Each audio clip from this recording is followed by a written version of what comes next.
Adding a source or data source in your Looker Studio for report is a pretty simple thing to do, and just follow the video so you guys can know how you guys can do it. So what you have to do is to go ahead on the Looker Studio application, and I will be providing the Looker Studio link in the description below so you guys can check it out. Just go ahead and click on blank report, and once you do that, you will have to add a data source to it.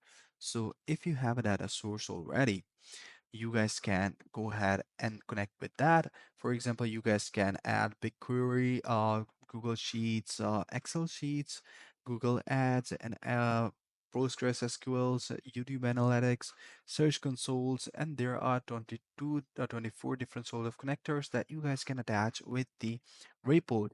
But if you don't have any, you guys can simply use the demo of data that is available for the data source, and you guys can simply select it and add it, and that way you will be able to add the data, add a data source to your report in the Looker Studio.